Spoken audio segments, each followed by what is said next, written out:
मेरा नाम है मोहित और आपका स्वागत हमारे YouTube चैनल हिस्ट्री चैंपियन में। तो जैसा कि आप जानते हो, आपका जो पेपर होने वाला है बिजनेस कम्युनिकेशन का, उससे संबंधित एमडीसी का जो बिजनेस कम्युनिकेशन का जो पेपर होगा, एमडीसी का पेपर होगा, ये बात याद रखना। उससे संबंधित जितने महत्वपूर्ण प्रश्न होने वाले हैं सारे सारे करवाने वाला हूँ। और ये पेपर थ्योरी बेस होगा भाई। कैसा होगा? थ्योरी बेस पेपर होगा। इसमें थ्योरी के प्रश्न देखने को मिलेंगे, तो थ्योरी वाले ही करवाने वाला हूँ। एमसीक्यू वाला अलग से वीडियो बना रखा, वो भी आप देख सकते हो अगर आपका एमसीक्यू बेस पेपर है तो, है ना। तो आपको क्या करना है, वीडियो को लाइक कर देना है, चैनल को सब्सक्राइब कर देना और अपने दोस्तों को जरूर से शेयर कर देना। साथ के साथ कोने में जो व्यू प्रोडक्ट वाला ऑप्शन है, कौन सा ऑप्शन है? व्यू प्रोडक्ट वाला ऑप्शन। इस पे क्लिक करके अगर फ्लिपकार्ट और मित्रा से कोई प्रोडक्ट खरीदना चाहते हो तो खरीद सकते हो। और ये पीडीएफ जो मैं आपको पढ़ा रहा हूँ, ये फ्री में हमारे टेलीग्राम चैनल पे उपलब्ध है। कहां पर उपलब्ध है? फ्री में हमारे टेलीग्राम चैनल पे उपलब्ध है, तो फ्री में जाकर उसको भी पढ़ सकते हो। डिस्क्रिप्शन में टेलीग्राम का लिंक दे रखा है, जैसे उस पर क्लिक करोगे आप हमारे टेलीग्राम चैनल पे पहुंच जाओगे। उसके बाद में ऊपर की तरफ हिस्ट्री चैंपियन लिखा है, यहाँ पर क्लिक करना है। यहाँ पर क्लिक करने के बाद में आपको फाइल वाला सेक्शन पे आना है। किस पे? फाइल वाले सेक्शन पे आना है और कोने में सर्च वाला ऑप्शन मिलेगा और सर्च वाले ऑप्शन पे सर्च कर लेना एमडीसी। जैसे सर्च करोगे एमडीसी थर्ड सेमेस्टर के नाम से पीडीएफ देखने को मिलेगी, उस पर क्लिक कर देना। उस पर क्लिक करने के बाद में आप अच्छे से पढ़ सकते हो। और सभी बच्चों से रिक्वेस्ट है, प्लीज चैनल को सब्सक्राइब कर दो। 30,000 सब्सक्राइबर के अपन बहुत ज्यादा करीब पहुंच चुके हैं। करो भाई चैनल को सब्सक्राइब। 3,000 सब्सक्राइबर ही तो हैं। देखो, ना तो कहीं पर कोई पीडीएफ मिल रही है सब्जेक्ट की, ना ही कहीं पर नोट्स मिल रहे हैं। फ्री में notes, important question, video classes सब कुछ दे रहा हूं। आपको तो सिर्फ चैनल को सब्सक्राइब करना है ना, इतना तो कर ही सकते हो। प्लीज भाई करो चैनल को सब्सक्राइब। चलिए भूमिका की बात करें। व्यापारिक संचार, बिजनेस कम्युनिकेशन से तात्पर्य किसी संगठन, व्यापारिक संचार क्या होता है, उसके मुख्य उद्देश्य क्या होते हैं? पहला इंपॉर्टेंट क्वेश्चन है, इसके बारे में अपन पढ़ेंगे। क्या होता है भाई व्यापारिक संचार? बिजनेस कम्युनिकेशन से तात्पर्य होता है किसी भी संगठन के भीतर या बाहर के लोगों के बीच में सूचना, विचार या डाटा का आदान प्रदान करना। जैसे कि भाई मैं आपको एक बात बताऊं, आप और आपके पिताजी हैं। आपके पिताजी क्या हो गए? दो आपके पिताजी की क्या है? एक किराने की दुकान है। छोटा सा उदाहरण दूं आपको, है ना। और आपके पिताजी को कोई कोई काम के लिए 5-7 दिन के लिए बाहर जाना पड़ा और आप क्या कर रहे हो? आप दुकान को संभाल रहे हो। आपकी किराने की दुकान है, आप उसको संभाल रहे हो। तो आपके पिताजी डेली शाम को पूछते हैं कि भाई कितने रुपए का आज सेल्स, कितने रुपए की हुई, कौन कौन सा सामान की कमी है, क्या क्या सही से हुआ या कोई गलती तो नहीं हुई। पूछते हैं ना बीच बीच में, या आप उनसे पूछते हो कि कोई सामान कहां पर रख रखा है, क्या सब चीजें। तो इसी को क्या कहा जाता है आपके सामने? व्यवसायिक संचार के नाम से जाना जाता है। मतलब कोई भी संगठन होता है, उसके बाहर या भीतर के लोगों के बीच में जो सूचना का आदान प्रदान देखने को मिलता है, उसी को किसके नाम से जाना जाता है? बिजनेस कम्युनिकेशन के नाम से। किसके नाम से? बिजनेस कम्युनिकेशन के नाम से जाना जाता है। इसका मुख्य लक्ष्य है व्यवसायिक लाभ प्रदान करना, सुचारू संचालन सुनिश्चित करना और संगठन के लक्ष्यों को पूरा करना। अच्छा, अब आप आपस में बातचीत क्यों कर रहे हो दोनों जने? क्योंकि लाभ प्राप्त करना। भाई आपके पिताजी है ना, वो आपको बताएं कि चीनी 50 रुपए की है, इस बार 40 की मत दे देना पिछले भाव से। क्यों? 10 रुपए का नुकसान हो जाएगा, है ना। तो अगर अच्छे से कम्युनिकेशन होगा तो क्या होगा? लाभ होगा आपको। अगर कोई ऐसी वस्तु जो आपके पिताजी ने कहीं रख रखी है, आपको नहीं पता, आप उससे उनसे बात करके पूछो कि भाई वो वस्तु कहां पर रख रखी है, वो सामान कहां पर रख रखा है ना। तो आपका क्या होगा? इससे बिजनेस अच्छे से चलेगा और संगठन, आपको जितना प्रॉफिट कमाना, आपका जो लक्ष्य है वो भी अच्छे से प्राप्त होगा। समझ में आ गया?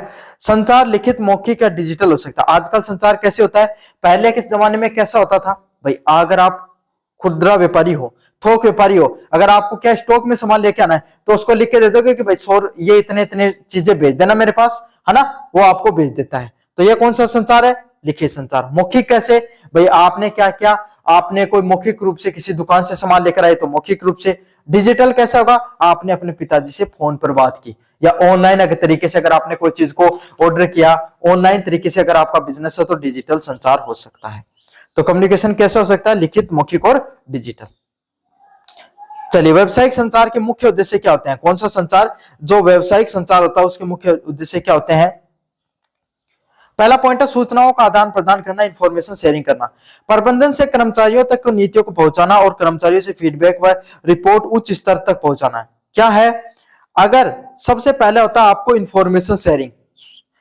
जो मैनेजमेंट है वो कर्मचारियों तक अपनी नीतियों को पहुंचाएगा और कर्मचारियों से फीडबैक या रिपोर्ट लेगा। आपके पिताजी हैं भाई, है ना, वो आपके 4-5 जने आपकी दुकान में काम करते हैं, तो सबको बताएंगे कि भाई इस बार अपन को ना, इस साल अपने को क्या करना, दीपावली आ रही है तो इसके लिए अपने को सेल लगानी है, तो अपने को कौन सा प्रोडक्ट इतना इतना डिस्काउंट में देना है।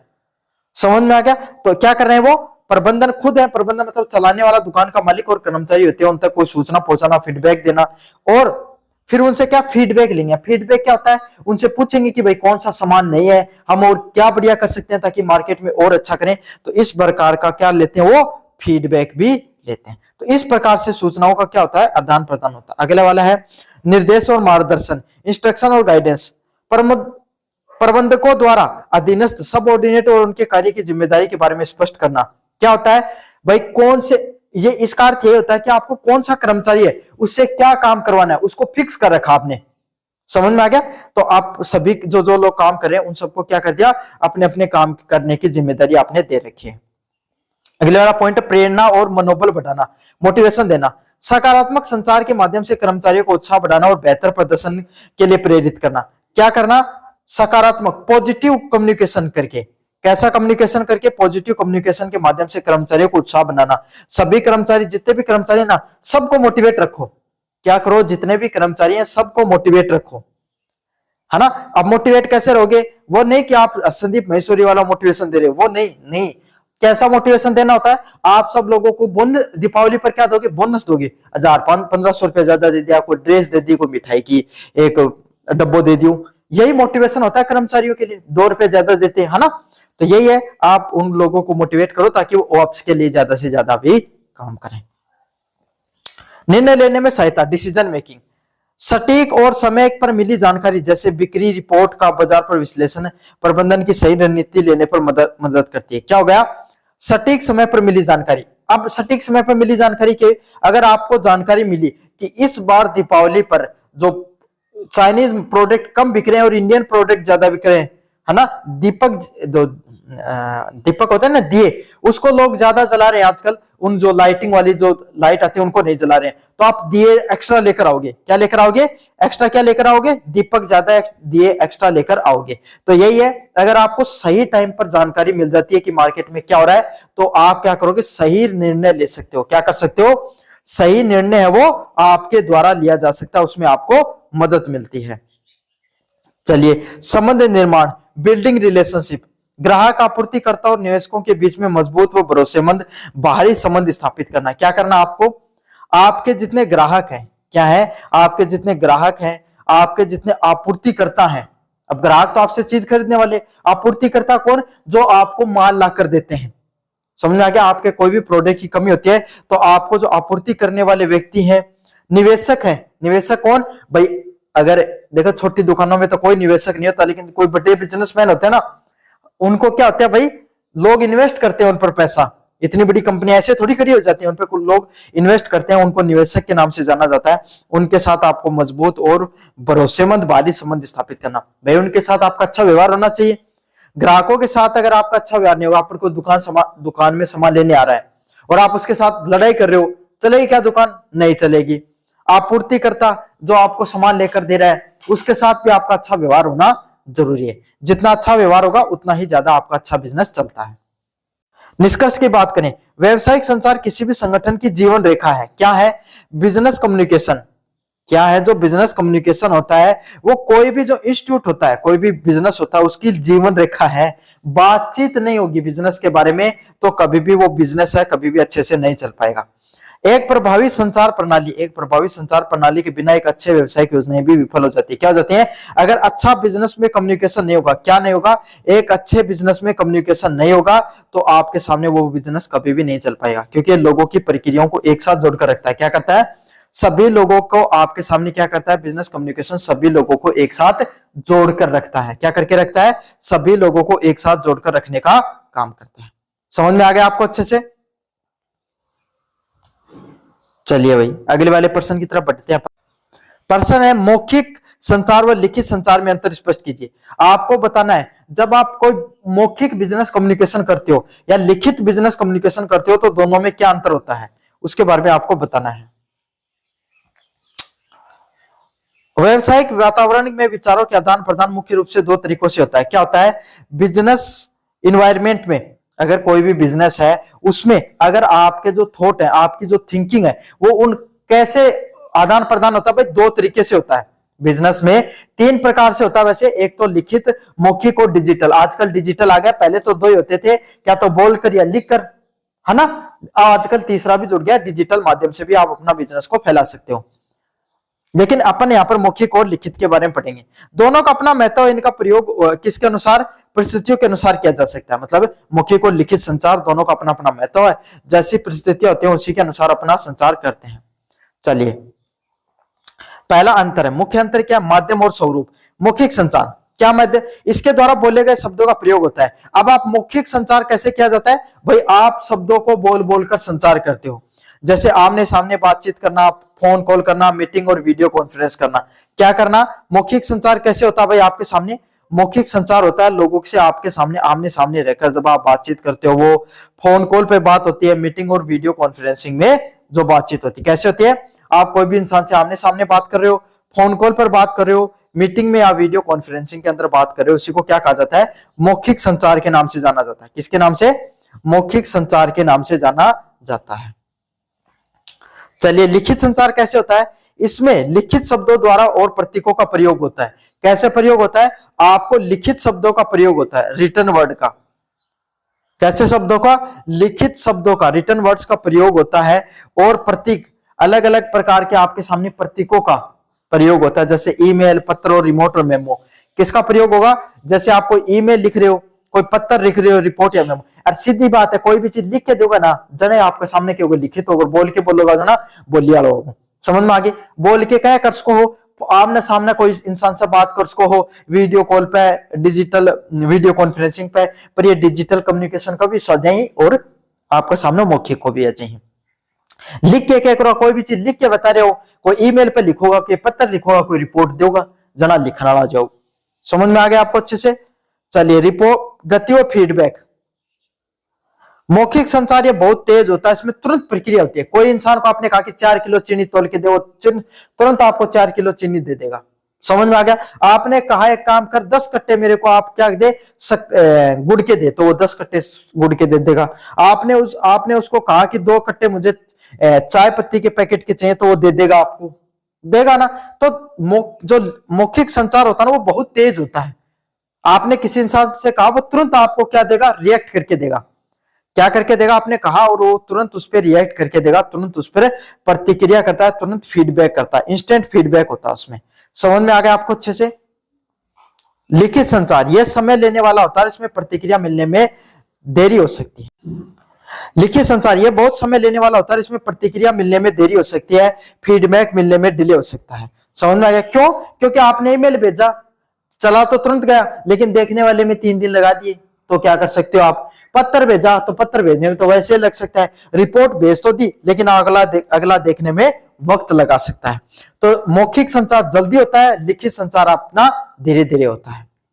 चलिए, अगले वाला प्रश्न है, रिकॉर्ड और कानूनी मान्यता, रिकॉर्ड और लीगल वैलिडिटी। मौखिक संचार, इसमें कोई स्थायी रिकॉर्ड नहीं होता है, इसलिए इसे आमतौर पर कानूनी साक्ष्य एविडेंस के रूप में इस्तेमाल नहीं किया जा सकता है। जो मौखिक संचार होता है ना, उसका कोई भी स्थायी रिकॉर्ड नहीं होता है। अब आपने किसी इंसान को ऐसे, किसी इंसान से 10,000 रुपए लिए, है ना, कैश ले लिए, और फिर आपने उसे कहा कि 20 तारीख को दे दूंगा, और आपने मना कर दिया, 20 तारीख को मैं तो नहीं दूंगा, बताया क्या कर लेगा, कुछ नहीं कर सकता अगला। समझ में आ गया। तो जो मौखिक विचार होते हैं ना, उसका कोई रिकॉर्ड नहीं होता, इसलिए इसमें कोई कानूनी साक्ष्य नहीं बनता है, और इसको अपन यूज भी नहीं कर सकते हैं कहीं पर, अगर कानूनी कोई कार्रवाई करनी हो तो। लिखित संचार, इसका स्थायी रिकॉर्ड होता है। अगर आपने एफिडेविट लगाकर लिख दिया कि 20 तारीख को देना पड़ेगा, तो आप कोर्ट में जाकर कहीं पर भी कोई भी कार्रवाई कर सकते हो, जिसमें भविष्य के संदर्भ में या कानूनी मामलों में एक ठोस प्रमाण के रूप में कार्य करता है। क्या होता है, जो लिखित संचार होता है, जो एक स्थायी रिकॉर्ड के रूप में काम करता है, और भविष्य में अगर कोई भी कानूनी मामले हो, कैसे मामले हो, कोई भी कानूनी मामले हो, उसमें आपके सामने क्या कर सकते हो, उसमें एक ठोस प्रमाण के रूप में उसका उपयोग किया जा सकता है। समझ में आ गया।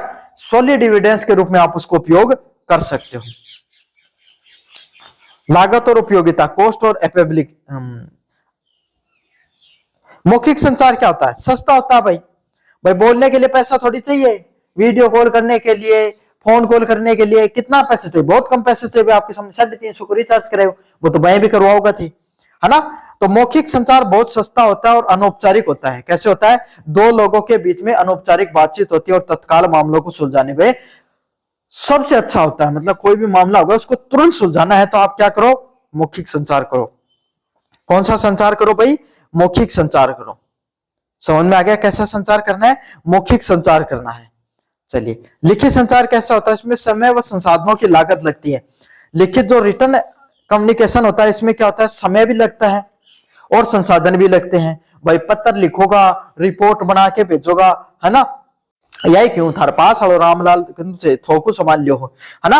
अगर उससे भी अगर आपको कोई सामान निकलवाना है उससे भी, तो आप अगर आपको उसको कोई पर्ची बनाकर दे रहे हो उसको, तो आपको किसी एक व्यक्ति को भेजना होगा किसी के साथ, तो संसाधनों की जरूरत पड़ रही है, समय की भी जरूरत पड़ती है।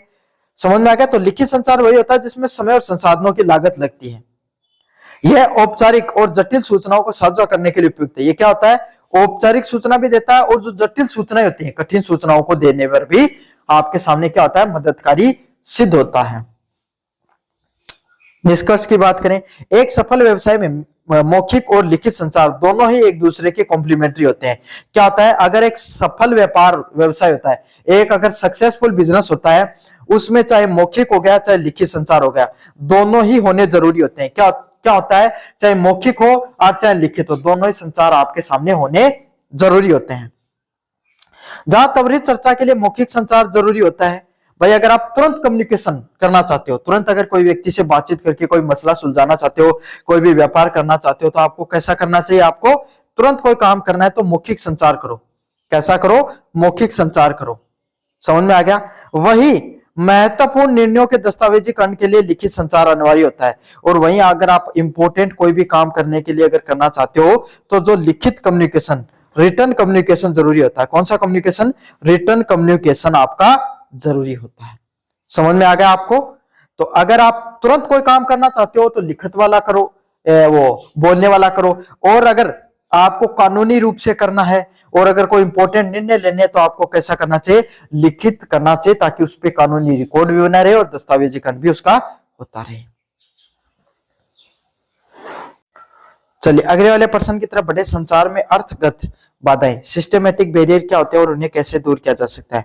मतलब आप कोई भी व्यक्ति से संचार कर रहे हो तो उसमें सिस्टमेटिक बैरियर्स कैसे होते हैं और उन्हें कैसे दूर किया जा सकता है? संचार में अर्थगत बाधाएं, सिस्टमेटिक बैरियर वे रुकावट जो शब्दों के अर्थ, भाषा व जटिलताओं या वाक्यों के गलत व्याख्याओं के कारण उत्पन्न होते हैं। सिस्टमेटिक बैरियर क्या होते हैं भाई? वो रुकावट, है ना, जो कैसे आ रहे हैं? कोई भी शब्द हैं उनके अर्थ से आ रहे हैं।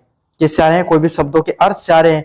कोई भी भाषा आपके सामने। भाई एक बात बताओ, यहाँ पर आप क्या कहां पर चले गए? आप तमिलनाडु में चले गए, है ना, तमिल भाषा में बोल रहा है, आप हिंदी मारवाड़ी में बोल रहे, समझ पाएगा क्या? नहीं समझ पाएगा। समझ में आ गया? तो यही है सिस्टमेटिक बैरियर, वही होता है जब शब्दों का अर्थ अगर सही से नहीं समझ पा रहे हो, भाषा थोड़ी जटिल है, वाक्यों का गलत उच्चारण निकल के आ रहा है, तो इस प्रकार का जहां पर कम्युनिकेशन होता है, जहां पर इस प्रकार के जो बैरियर, जो कमियां देखने को मिलती है, उसको क्या कहा जाता है? सिस्टमेटिक बैरियर के नाम से जाना जाता है। किसके नाम से जाना जाता है? सिस्टमेटिक बैरियर के नाम से जाना जाता है। जहां शब्दों का अर्थ व भाषा के कारण क्या होती है? कमियां देखने को मिलती है। जब प्रेषक सेंडर किसी अर्थ में शब्दों का प्रयोग करता है और प्राप्त करता रिसीवर किसी अन्य अर्थों में समझता है तो वह बाधा उत्पन्न होती है। मतलब कहने वाला कोई और बात कहना चाह रहा है और समझने वाला अगर उसका और कोई अर्थ समझ लेता है तो उसी को क्या कहा जाता है? सेमेटिक बैरियर के नाम ने, सिस्टमेटिक बता रहा था, सेमेटिक बैरियर के नाम से उसको जाना जाता है। कहने वाला कोई और कह रहा है, मतलब अगर आप उसको कह रहे हो जा चाय पत्ती लेकर आ, और वो लेकर चीनी आ गया, दिक्कत है भाई कहीं ना कहीं समझने में, है ना, बिजनेस कम्युनिकेशन में। तो यही है, जब कहने वाला व्यक्ति कोई और कोई बात कहे, समझने वाला कोई और कोई अर्थ समझ ले, तो उसी को क्या कहा जाता है? सेमेटिक बैरियर के नाम से जाना जाता है। अर्थगत बाधाओं के मुख्य कारण क्या होते हैं? पहला होता है तकनीकी पर्सनावली, जार्गन। डॉक्टर, इंजीनियर, आईटी पेशावर जैसे इस्तेमाल की जाने वाली भारी तकनीकी भाषा आम व्यक्ति नहीं समझ पाता है। भाई आपने एक चीज देखा होगा, डॉक्टर, इंजीनियर और आईटी प्रोफेशनल, एक डॉक्टर तो कोई दवाई लेने जो आए कि बात लिख देगा थारा, तो क्या कोई कहीं समझ में को नहीं आवे, है ना, कोई गुड भाषा में लिखी, कोई एकदम खतरनाक, है ना। तो डॉक्टर, इंजीनियर, आईटी प्रोफेशनल कुछ ऐसी कठिन भाषा का प्रयोग कर देते हैं, आपने तो पल्ले पड़े आत को नहीं, आपने तो समझ में आती नहीं है। समझ में आ गई। तो उस प्रकार की जो बाहरी तकनीकी शब्दों का प्रयोग किया जाता है जो आम आदमी नहीं समझ पाता है, उसी को क्या कहा जाता है, तकनीकी शब्दावली के नाम से जाना जाता है। किसके नाम से, तकनीकी शब्दावली के नाम से जाना जाता है। अस्पष्ट शब्द, एम्बिगुअस वर्ड, ऐसे शब्द जिनके एक से अधिक अर्थ होते हैं, जिनका राइट का अर्थ सही और दाहिना हो सकता है। काफी बार क्या होता है, कोई भी एक शब्द होता ना, उसके दो अर्थ निकलते हैं। जैसे RIGST, इसका एक अर्थ तो सही है और दूसरा है दाहिने तरफ जाना। अब आपके ऊपर निर्भर करता है कि आप क्या समझोगे उस पर। समझ में आ गया। तो इसी तरीके से काफी बार क्या होता है, काफी शब्दों के एक से अधिक अर्थ निकलते हैं और इसमें कंफ्यूजन हो जाता है। इस कंफ्यूजन में अपन समझना चाहिए कुछ और समझ जाते हैं कुछ। चलिए भाई, गलत अनुवाद क्या है, गलत अनुवाद क्या है, फॉल्टी ट्रांजैक्शन क्या होते हैं, एक भाषा से दूसरी भाषा में अनुवाद करते समय मूल अर्थों को खो जाना। मतलब आप क्या कर रहे हो, एक भाषा से दूसरी भाषा में किसी चीज को अनुवाद कर रहे हो। जैसे कि भाई मैं PDF दे रहा हूं आपको हिंदी में और आप इंग्लिश में ट्रांसलेट करके अगर आप इसको पढ़ रहे हो और आपको कोई गलत शब्द बता दिया ट्रांसलेशन में और आपने वही लिख कर आगे नंबर काट ली, बोलो गर्जी थे तो गलत पढ़ाए, मैं गलत कौन पढ़ाए थे, ट्रांसलेट ही गलत करिए। समझ में आ गया। तो जब आप कोई भी शब्दों को एक भाषा से दूसरी भाषा में क्या करते हो, अनुवाद करते हो, तो उसका मूल अर्थ बदल जाता है। या काफी बार अपने यहाँ पर जैसे आपा मारवाड़ी में कोई शब्द बोलो, उसको अर्थ अगर थे यूपी बिहार में जा रहे हो कोई और कोई अर्थ निकले तो बात थे तो तारे साबू सही बात करे हो, लेकिन वह उनको और कोई अर्थ निकाल लियो, और कोई अर्थ निकाल लिया उन्होंने यूपी बिहार में, उनका कोई यहाँ पर अलग अर्थ निकलता था, तमिलनाडु महाराष्ट्र जहां पर भी गए वहां पर उसी शब्द का और कोई अर्थ निकलता था, तो उन्होंने तो वो समझा, आपने कुछ और कहा। तो यही होता है जब एक दूसरी भाषा में जब शब्दों का क्या किया जाता है, अनुवाद किया जाता है, तो उनका मूल अर्थ खो जाता है। जो आप कहना चाहते हो वो समझ नहीं पाता सामने वाला व्यक्ति। सांस्कृतिक भिन्नता, विभिन्न संस्कृतियों में मुहावरों और वाक्यांशों का अर्थ अलग अलग हो सकता है। भाई अलग अलग संस्कृति, बोलो आप आपकी भाषा, आप आपको भाषा, आप आपको खेल, आप आपकी भाषा, आप आपकी समझ, तो जय की भाषा भय की समझ अगला की। तो जैसे भाई आपके सामने अलग अलग भाषाएं होती हैं, जैसे महाराष्ट्र में आपके सामने अलग संस्कृति है तो वहां के लोग शब्दों का अलग अर्थ निकालते हैं, उनके मुहावरे अलग हैं, अपने यहाँ के अलग हैं, यूपी बिहार के अलग हैं, आपके सामने साउथ के दक्षिण विषय में जाओगे वहां के अलग हैं। समझ में आ गया। तो अलग अलग संस्कृति के अलग अलग मुहावरे वाक्यांशों के अलग अलग अर्थ निकलते रहते हैं। अब आप इन्हें दूर कैसे कर सकते हो, how to remove the semantic barrier. तो ये अलग अलग प्रकार के जो सेमेटिक बैरियर सारे इनको कैसे दूर कर सकते हो। पहला पॉइंट है सरल भाषा का प्रयोग करके, हमेशा स्पष्ट परिचित व सरल भाषा का प्रयोग करें। कैसी भाषा का प्रयोग करें, एकदम ऐसी भाषा का प्रयोग करो कि सामने वाले व्यक्ति को समझ में आ जाए, है ना, परिचित समझ वाली भाषा, छोटे मोटे सरल शब्दों का प्रयोग। कैसे शब्दों का प्रयोग, सरल शब्दों का प्रयोग करो, आसान भाषा का प्रयोग करो, ताकि यदि दर्शक गैर तकनीकी है तो तकनीकी शब्दों को समझ सके। मतलब अगर समझने वाले व्यक्ति को ज्यादा नॉलेज नहीं है तकनीक का, किसका ज्यादा ज्ञान नहीं है, तकनीकी ज्ञान ज्यादा नहीं है, तो आप आसान भाषा के शब्दों का प्रयोग करो ताकि सामने वाला व्यक्ति क्या करे, आसानी से चीजों को समझ सके। चलिए, प्रतीक और चित्रों का उपयोग, जटिल जानकारी को समझाने के लिए शब्दों के साथ साथ चार्ट, ग्राफ और चित्रों का भी प्रयोग करें। क्या करें, अगर आपको कोई मुश्किल जानकारी समझानी है, क्या समझानी है, अगर आपको कोई मुश्किल जानकारी समझानी है तो आपको क्या करना है, शब्दों के साथ साथ आप चार्ट, ग्राफ और चित्रों का भी प्रयोग कर सकते हो। क्या कर सकते हो, कोई चार्ट बना लिया आपने, कोई ग्राफ बना लिया आपने, या कोई चित्र का उपयोग कर लिया, जिससे क्या हो सकता है आप और भी आसानी से समझ सकते हो, है ना। अगर मैं आपको यही कोई अगर प्रिंटेड PDF में पढ़ाऊं तो आप और आसानी से चीजों को समझ सकते हो ना। तो ये चार्ट, ग्राफ और चित्रों का भी प्रयोग कर सकते हो ताकि विजुअल संदेश और अधिक स्पष्ट समझे जा सके। कौन से विजुअल संदेश होते हैं वो और अच्छे से समझे जा सके। अगले वाला सक्रिय श्रवण, एक्टिव लिसनिंग। प्राप्तकर्ता को ध्यान से सुनना चाहिए। कोई शब्द या वाक्य समझ में नहीं आए तो तुरंत स्पष्टीकरण मांगना चाहिए। क्या हो जाए, अगर प्राप्त करने वाला है, रिसीवर है, अगर कोई भी दूसरी, अगर एक बात बताओ, कोई दूसरी जगह से कोई व्यक्ति अगर आपको आकर बात बताए तो आप उसकी बात ध्यान से सुनो भाई, ध्यान से सुनोगे तभी समझ पाओगे चीजों को। तो यही है, अगर आप कोई भी इंसान की बात सुन पा रहे हो तो प्राप्त करता होता है, उसकी बात आराम से सुनो, ध्यान से सुनो। क्यों, यदि कोई शब्द शुद्ध वाक्य में समझ में नहीं आए तो तुरंत उसका क्या क्लेरिफिकेशन मांगना चाहिए। फीडबैक, प्रेषक हमेशा प्राप्तकर्ता से फीडबैक लेना चाहिए ताकि सुनिश्चित हो सके संदेश उसी अर्थ में समझा गया जिस अर्थ में भेजा गया। मतलब जो प्राप्त फीडबैक है ना, लेते रहना चाहिए, आपको बार बार कोई भी ग्राहक हो गया, आप कोई भी बिजनेस में कर रहे हो तो आप बार बार फीडबैक लेते रहो, ताकि आपको ये पता रहे कि मैंने जो बात कही है वो उस तक सामने वाले व्यक्ति ने वही समझा नहीं समझा, कोई अलग कुछ समझ गया है। निष्कर्ष, अर्थगत बाधाओं को दूर करने के लिए एक प्रभावी संचार की पहली शर्त है, अगर आप अर्थगत मतलब अगर जो आपने बोला है वही बात सामने वाले को समझ में आएगी, तभी तो वो चीजें अच्छे से समझ पाएगा, तभी तो आपका कम्युनिकेशन अच्छा होगा। तो यही है, अर्थगत बाधाओं को दूर करना जरूरी है। प्रेषक को हमेशा लक्षित श्रोता टारगेट ऑडियंस की समझ और बौद्धिक स्तर का ध्यान में रखकर अपने संदेश का निर्माण करना चाहिए।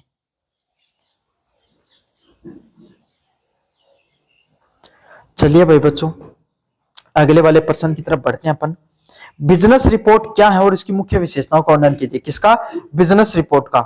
कौन सी रिपोर्ट का? बिजनेस रिपोर्ट क्या होती है और इसके मुख्य विशेषताएं क्या होती है, उसके बारे में आपको बताना है। बिजनेस रिपोर्ट एक अत्यधिक संरचित, स्ट्रक्चर्ड और औपचारिक दस्तावेज है, जिसे किसी विशिष्ट व्यवसायिक उद्देश्य, समस्या या घटना के तथ्यों और आंकड़ों को प्रस्तुत करने के लिए तैयार किया जाता है। क्या किया जाता है? कोई बिजनेस रिपोर्ट क्या होती है? कोई भी बिजनेस रिपोर्ट एक अत्यधिक संरचित, स्ट्रक्चर्ड और औपचारिक दस्तावेज है। कोई भी रिपोर्ट बना के दी तो उसमें ऐसे नहीं कि आपने कोई पर्सनल बातें लिख रही हो, नहीं। बिजनेस रिपोर्ट क्या होती है? भाई आपकी दुकान पे डेली कितनी सेल हो रही है, कौन से कहां के ग्राहक आ रहे हैं, कौन सी उम्र के आ रहे हैं, कौन से मोहल्ले से आ रहे हैं, कौन सा प्रोडक्ट ज्यादा बिक रहा है, कितने रुपए का बिक रहा है, पिछली साल कौन सा बिक रहा था। तो इस प्रकार की अगर आप चीजें जिसमें देते हो उसी को क्या कहा जाता है? Business report. मतलब अपने व्यवसाय से संबंधित कोई भी सूचना दी जाती है उसको बिजनेस रिपोर्ट के नाम से जाना जाता है। किसी विशिष्ट व्यवसायिक उद्देश्य, समस्या या घटना को तथ्य व आंकड़ों के माध्यम से प्रस्तुत करना। मतलब अगर आपका कोई व्यवसाय है, क्या है? कोई व्यवसाय है, उसको उद्देश्य, समस्या, घटना व तथ्यों, मतलब कोई व्यवसाय में क्या समस्या आ रही है, क्या उद्देश्य है, कोई भी घटना है, उसको कैसे तथ्यों और आंकड़ों के माध्यम से प्रस्तुत किया जाता है, उसी को किसके नाम से जाना जाता है? बिजनेस रिपोर्ट के नाम से। किसके नाम से? बिजनेस रिपोर्ट के नाम से जाना जाता है। इसका मुख्य उद्देश्य प्रबंधक को सटीक जानकारी प्रदान करना, ताकि वे महत्वपूर्ण व्यवसायिक निर्णय ले सके। क्या होता है? इसका मुख्य उद्देश्य यही होता है, जो बिजनेस करने वाला प्रबंधक होता है उसको सही जानकारी देना। क्या देना? सही और सटीक जानकारी देना, ताकि आपके सामने अगर उसको कोई महत्वपूर्ण निर्णय लेना हो, क्या लेना हो, अगर कोई उसको महत्वपूर्ण बिजनेस से संबंधित निर्णय लेना हो तो वो ले सके। बिजनेस रिपोर्ट में यही होता है, प्रबंधन से संबंधित सटीक जानकारी होती है, अगर उसको कोई व्यवसाय से संबंधित कोई जानकारी लेनी होती है तो वो सही से ले सके। अब बिजनेस रिपोर्ट की मुख्य विशेषताएं क्या होती हैं? पहला पॉइंट है तथ्यात्मक और वस्तुनिष्ठ, फैक्चुअल और ऑब्जेक्टिविटी। एक रिपोर्ट पूरी तरीके से प्रमाणिक तथ्य, आंकड़ों व शोध पर आधारित होती है। मतलब कोई भी जो रिपोर्ट होती है, क्या होती है? कोई भी रिपोर्ट होती है आपके सामने, वो पूरी तरीके से फैक्चुअल, डाटाज और आपके सामने रिसर्च पर होती है। किस पे होती है? उसमें अलग अलग प्रकार के कोई फैक्ट होंगे, कोई डाटा होगा और कोई भी आपने के सामने उसमें रिसर्च चीजें होंगी। इसमें लेखक व्यक्तिगत भावनाएं, पूर्वाग्रह व कल्पना व विचारों की कोई जगह नहीं होती है। तो इसमें लिखने वाला व्यक्ति वो ऐसे नहीं लिख रहा है कि भाई उसके मन में है कि लाइव बुक साबुन ज्यादा बिकती है, पिछले साल भी बिक्री है तो इस साल भी बिक्री होगी, जरूरी थोड़ी है इस बार लक्ष्य बिकने लग गई होंगी ज्यादा, है ना। तो आप अपने तुक्के नहीं मार सकते, जो वास्तविकता में हो रहा है वही आपको बताना होगा। तो कोई लिखने वाला व्यक्ति, उसकी व्यक्तिगत भावनाओं को दूर रखना होता है, उसकी पूर्वाग्रह, पुराने विचार क्या है, काल्पनिक विचार कैसे हैं, उन सब चीजों की कोई भी जगह नहीं होती है। विशिष्ट उद्देश्य, यदि रिपोर्ट किसी विशेष समस्या के समाधान या किसी विशेष घटना जैसे बिक्री में गिरावट का विश्लेषण पे लिखी जाती है। भाई कोई भी रिपोर्ट लिख रहे हो तो वो रिपोर्ट किस पे लिखी जाएगी? कोई समस्या है, उसका समाधान कैसे होना चाहिए, बिक्री या गिरावट पे लिखी जाती है। समझ में आ गया? तो भाई कोई समस्या, कोई मार्क कहां पे, अगर बिजनेस कमजोर चल रहा है तो क्यों चल रहा है, बढ़िया चल रहा है तो क्यों चल रहा है ना। आपके सामने कोई समस्या आ रही है तो क्या समस्या आ रही है। तो इस प्रकार के जो अलग अलग प्रकार के विचारों पर आपके सामने लिखी जाती है। संचरित प्रारूप, इसे पढ़ने में आसान बनाने के एक निश्चित प्रारूप लिखा जाता है। इसके मुख्य रूप में टाइटल, एग्जीक्यूटिव समरी, प्रस्तावना और निष्कर्ष लिखे जाते हैं। क्या क्या लिखे जाते हैं? अगर आप कोई भी रिपोर्ट बनाना चाहते हो उसको एक फिक्स स्ट्रक्चर में बनाओ। पहले आप क्या करो, उसका टाइटल, भाई किस शीर्षक पे बना रहे हो, तो आपने लिखा कि भाई इस मासिक रिपोर्ट, एक महीने में कितना बिजनेस हुआ, सारांश, कौन कौन से प्रोडक्ट बिके उसका सारांश लिख रहे हो। प्रस्तावना, उसके बारे में लिखोगे कि भाई आप ये प्रोडक्ट के बारे में लिख रहा हूं। निष्कर्ष क्या होगा, और सिफारिश, भाई नई चीजें क्या क्या ऐड करनी चाहिए, सब चीजें उसमें ऐड करते हो। स्पष्ट और संक्षिप्त भाषा, क्लियर और कंसाइज लैंग्वेज। रिपोर्ट की भाषा अत्यंत स्पष्ट, सरल व पॉइंट टू पॉइंट होनी चाहिए। क्या हो रहा है, अगर आप कोई भी रिपोर्ट में अगर कोई भी भाषा का प्रयोग कर रहे हो तो सरल भाषा का प्रयोग करना चाहिए। कैसी, सरल भाषा का, ताकि हर कोई व्यक्ति समझ पाए। पॉइंट टू पॉइंट चीजों को बताओ, शब्द से शब्द जोड़ के बताना है।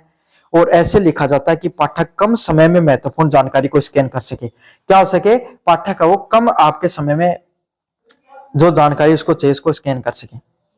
दृश्य सामग्री का उपयोग, जटिल आंकड़ों को आसानी से समझने के लिए रिपोर्ट में अक्सर टेबल, पाई चार्ट और ग्राफ बनाए जाते हैं। क्या किया जाते हैं, अगर आप बहुत कठिन आंकड़ों को समझना चाहते हो तो आप टेबल बनाओ, पाई चार्ट और ग्राफ जैसी चीजों का उपयोग करना चाहिए। चलिए भाई, कि ताकि आसानी से इंसान समझ पाए, चित्र देख के इंसान ज्यादा जल्दी समझे आंकड़ों, है ना।